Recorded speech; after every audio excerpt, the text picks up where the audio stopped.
you're going to be sharing your gifts Oh, God. with your family, your TV Oh, family. man. You're making me nervous now. Your husband immediately said, she's so amazing. She, of course, is going to be nervous because that's just who you are, which is fine, but she's going to crush it. He said that? Oh, my goodness. I'm not nervous. I'm excited. It comes from the same place. It does. And sometimes people confuse it, but you wouldn't be an artist if you didn't get nervous, you know? I agree. Then you feel lazy and you just don't care. It's like any other day. No, I'm glad that I at least am, that adrenaline is fueling me. You were always the person, obviously, who was going to sing it. Were you immediately on board? Yes.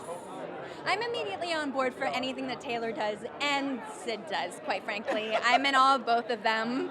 And I'm just so glad that they were able to collaborate on this particular thing. Obviously, this is the start of some big stuff collaborating together, Yeah, right?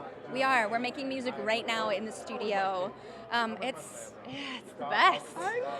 Again, it's like to be able to share that together, and like I look over from the booth yesterday and he's like got his eyes closed playing the guitar. I'm like, this is effing cool. My husband is like, we've written these songs together, he's playing on them, he's singing with me. It's like, yeah, it's great. Did you journal about this when you were single? Is this what you prayed for?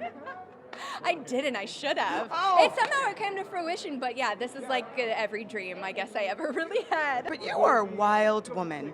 Mount Everest, Mandy, was that on your bucket list for a long time? It was. Yeah, the Himalayas. I've always wanted to go there. And it just happened to line up schedule-wise because this is the time of year to go trekking and climbing. How much did you guys discuss the real dangers? Obviously, people perish up there all the time. How much did you let your mind absorb that?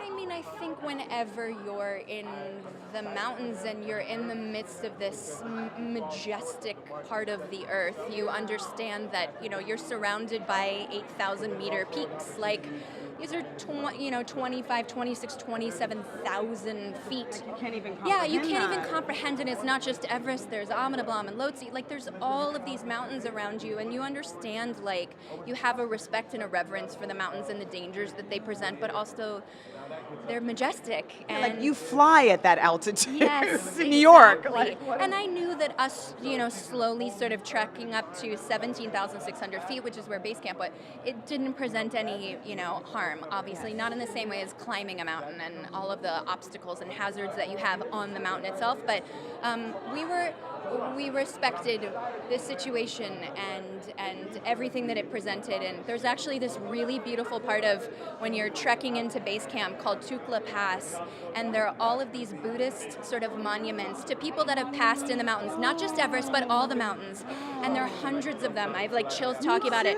It was my most favorite part of this particular trek because you just stop and you're in awe. You're like, I feel it. I feel everybody. I feel everything that everyone's given, the people that have walked these footsteps before me, and it like really grounds you in the moment. And it just, I cried. Like there's something undeniably emotional and cathartic about being there.